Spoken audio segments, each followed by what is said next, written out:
My name's Matt Stoecker and I'm with Beyond Searsville Dam. We're only a couple years old, but I've been working with the San Francisco Creek Watershed Council since 1999, working primarily on restoring steelhead trout to the watershed.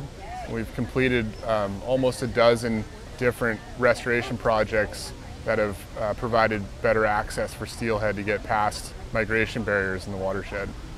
Okay. And so what are the main goals for Beyond Searsville Dam?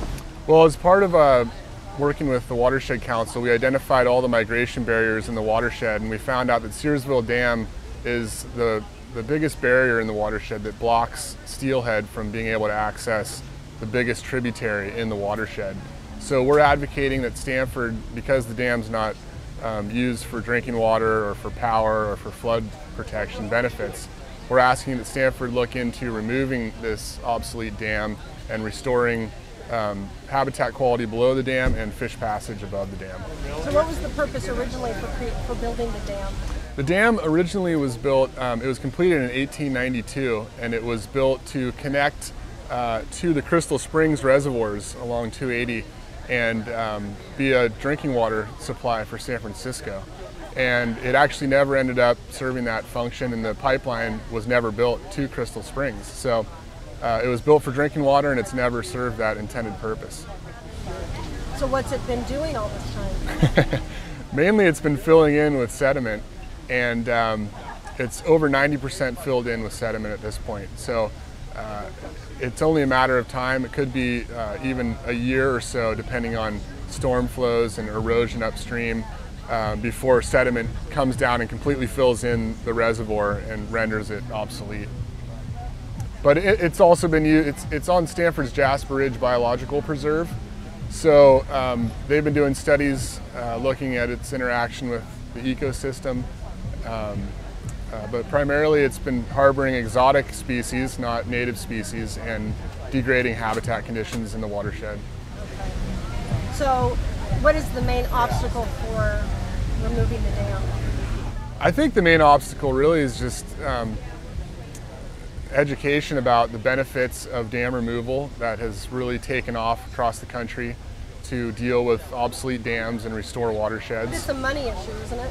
Well, I think with Stanford University, with the area we live in, and with the really incredible amount of grant money available for doing these dam removals, I don't think the money is as big of an issue as people might think. It will be expensive for sure, but I think when the benefits are realized, it's going to be a slam dunk. And actually it may really provide benefits to flood protection downstream that would cost a lot of money as well. So there's a lot of dual benefits with this one.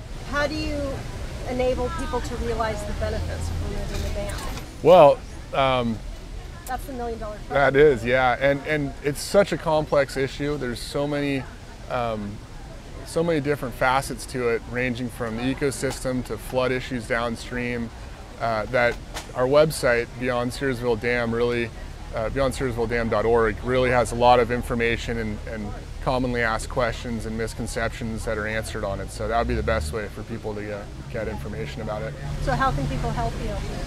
People can help us by going to the website, getting informed, sending an email and signing up to be part of our coalition. We've got hundreds of local people that have already signed up, a couple dozen environmental groups, and thousands of supporters that have sent in comments requesting that Stanford look at removing the dam. So yeah, getting more information and joining the coalition. And then once you have numbers, is it just a matter of having a large number of supporters to help show Stanford that this is really what the community wants? I think that's really helpful. Hopefully Stanford will be proactive. They, they're putting a lot of information out. They're doing a lot of great stuff on campus with buildings and energy efficiency, and really claiming to be a sustainable and green campus. So if that's really the message that they're preaching, then they'll really look towards practicing it in their own backyard and doing a good job with sustainability all over the campus. Thank you. You're welcome. Thanks.